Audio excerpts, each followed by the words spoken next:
Hey everybody, welcome back to Over a Pipe. I had one of my subscribers had a interesting little mention about my reviews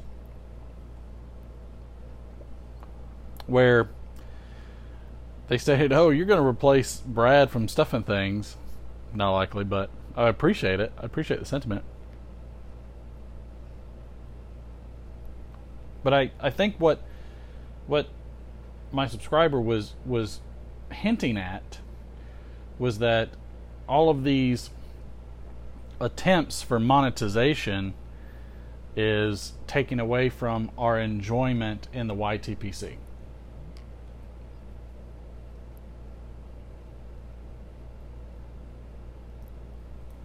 Now, yeah, this takes time from my everyday life. It does. I have to come up with the content. I do the reviews. Have to edit the videos, set everything up to record.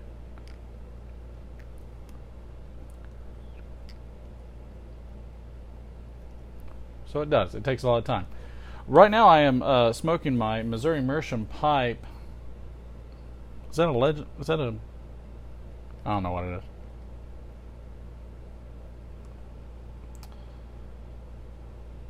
Somebody tell me what this is. And in it, I am smoking McBaron's Club Mixture. You gotta be careful with this. You'll get some tongue bite real quick.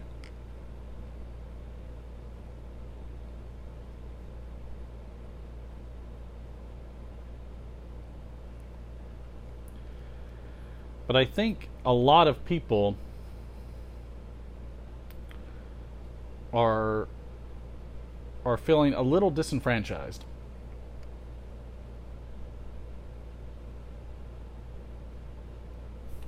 I am not against somebody monetizing their channel. Not one bit.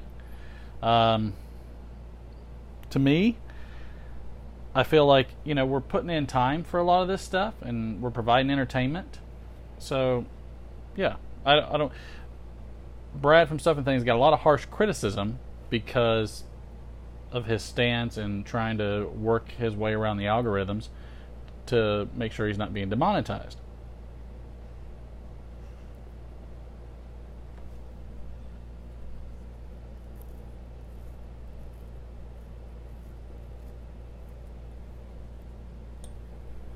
And he made the comment that YouTube is making money off of his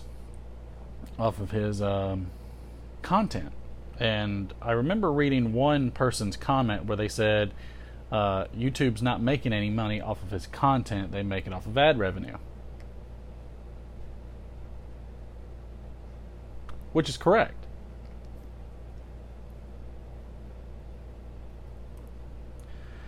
But just like there are point of sale opportunities to buy things at the register in a grocery store, so too could you say Brad from Stuffing Things is a point of sale part. You go in to watch, so you're going to go into the store to buy something. So he's not the point of sale opportunity to buy something at the register. He's what you went in to buy at Target or wherever.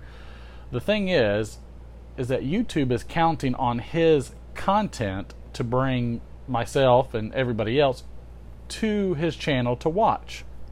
Now, when we go and watch this, we don't just watch that and turn off YouTube. So inherently, his content is generating revenue for YouTube because we're going to see another video down in that stream, that that recommended video list, and we might click on it.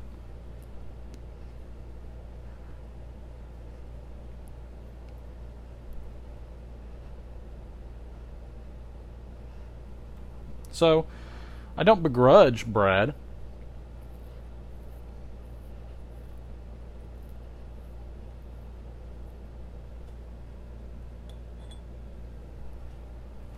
And I actually agree with him. His content helps generate money for YouTube because we go to watch his content and then oftentimes we watch somebody else's content.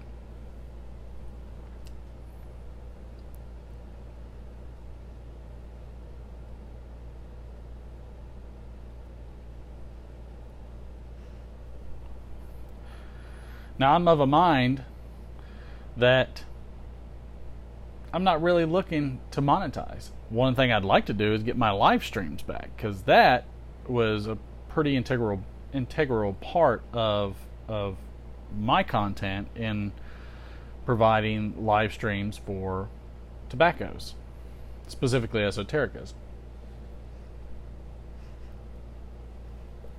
I posed the question, how much would you pay for esotericas or rare blends? And I've got a couple of comments. I'd love to hear more comments on that video.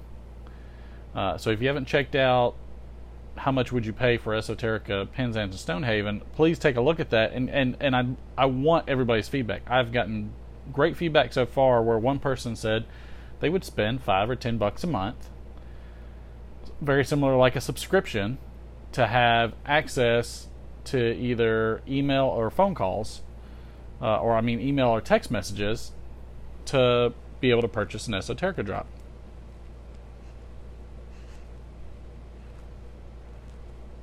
Now, this doesn't mean that, and this is why I posed the question, it doesn't mean you're guaranteed to get one. If you got an email from me, you probably would get it, before or around the same time that everybody else would get who's getting an email from a blender or tobacconist or a tobacco shop, B&Ms. But more than likely, you're probably getting mine first, which is how I have accumulated as many as I have. I'm not going to show how much in terms of Penzance or Stonehaven I have, but it's substantial.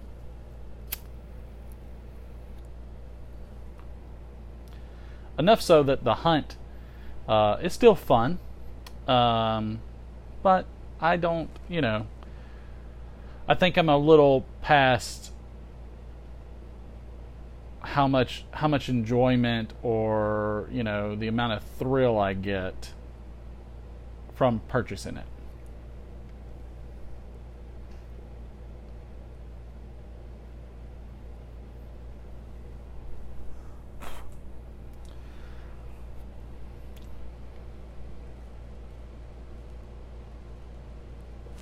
However, those tobaccos are so good that you have people like Mel Harris who's sending out, large samples of Stonehaven. Mel Harris, who has invested a ton of money, who should already be at 1,000 subscribers, is a super generous person on the YTPC.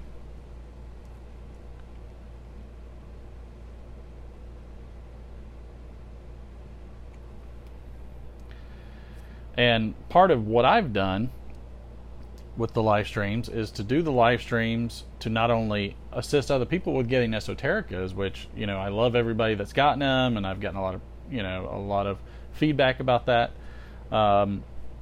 It's been great. It's been a blast. I love it because I enjoy so much, and it's very similar to what people experience when somebody does a yabo from a giveaway.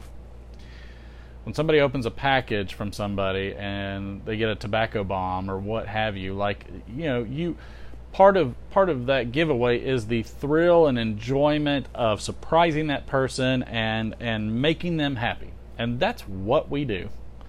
We are out here to make everybody enjoy this hobby.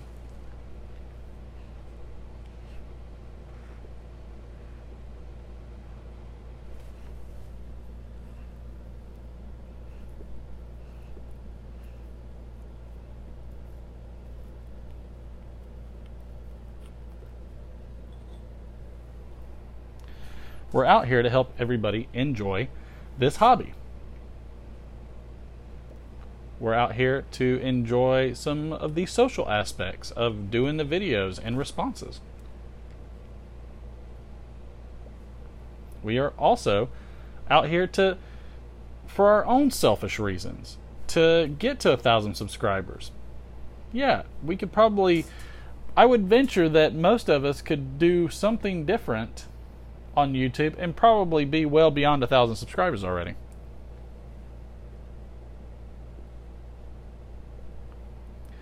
And I think people come and start presenting and have ambition to do things, and to put out regular videos is a task. It is not the easiest thing to do.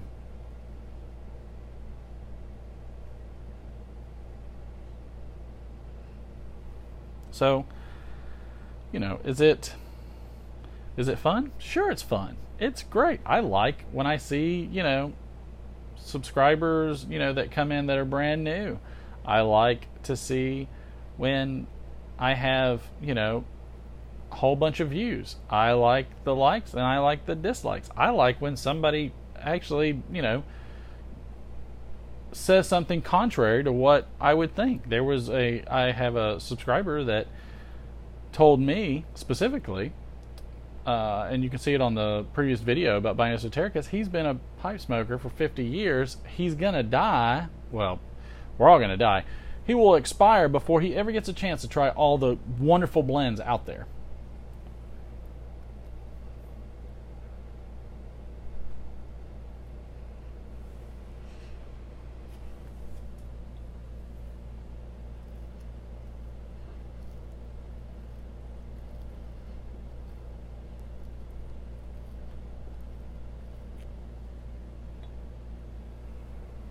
I understand his point.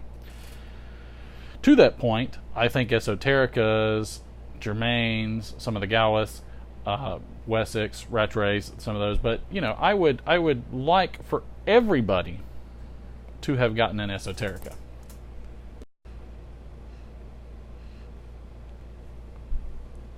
"2 a.m. Piper, Onion. He is loving him. A lot of that Margate that I believe Mel Harris sent him.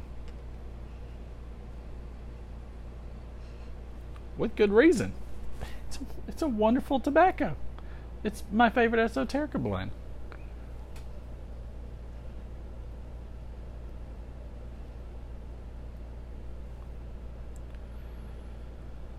But you know what? All of that being said, that's why I decided, based off the comments I got and some of the feedback, I'm going to start a Sunday Smoke. I always watch Brad from Stuff and Things. I always watch, as many videos as I can.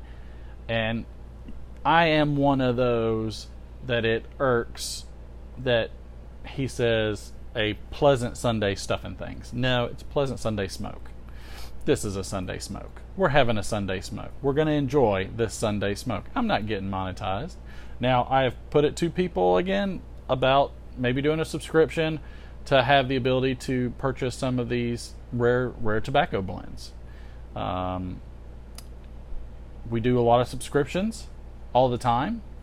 If there were enough people that were interested in it, because it would be expensive to purchase and do all the resources to get to that point.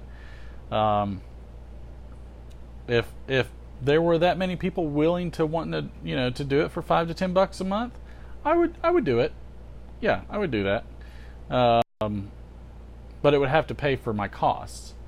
And I've ran the number several times, and there would have to be a substantial amount of people, because the programs and everything would have to basically be subscribed to for me, and I would have to do a subscription, paying the top tier price for the system, where we could not only you would not only be able to get on lists for certain Esotericas you want, you could get on the list for Germains, you could get on the list for Samuel Gowis, Wessex, Rattrays, whatever you wanted, you could get on the list for it. Cabby's mixture, I get that request all the time, and I have tried to find ways of doing this, but I don't have the resources to do that.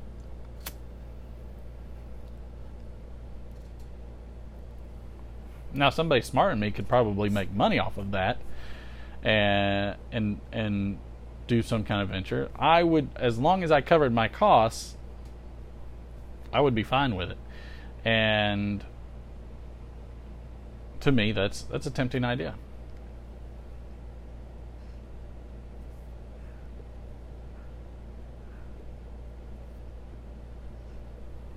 But I'd love to know what all of you think about that.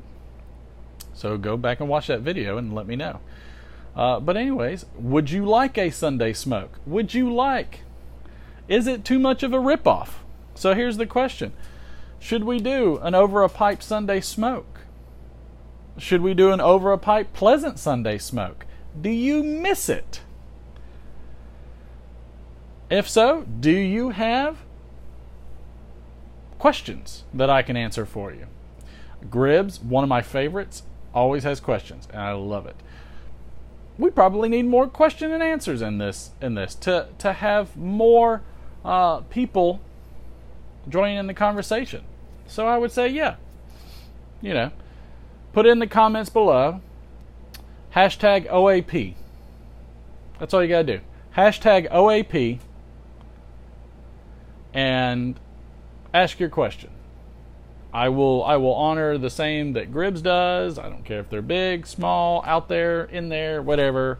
We'll go through and answer some questions. I've got no problem with that. So you tell me. Here is it down below. Would you like to see an Over a Pipe Sunday Smoke? If so, give me a thumbs down. Give me a thumbs down. Give me a freaking thumbs up. Give me a thumbs up. And give me a hashtag OAP question.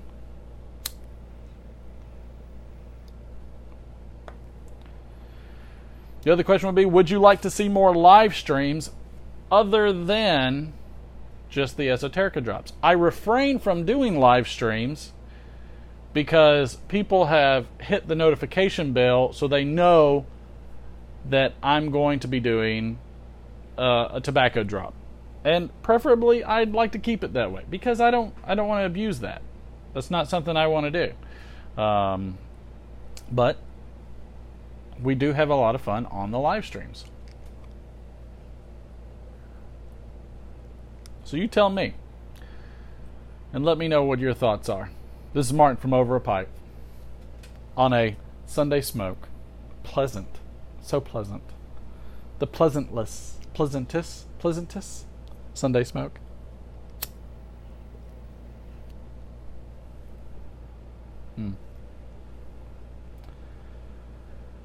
Y'all have a good one out there. Oh, don't forget to like, share, and subscribe. Hit that notification bell.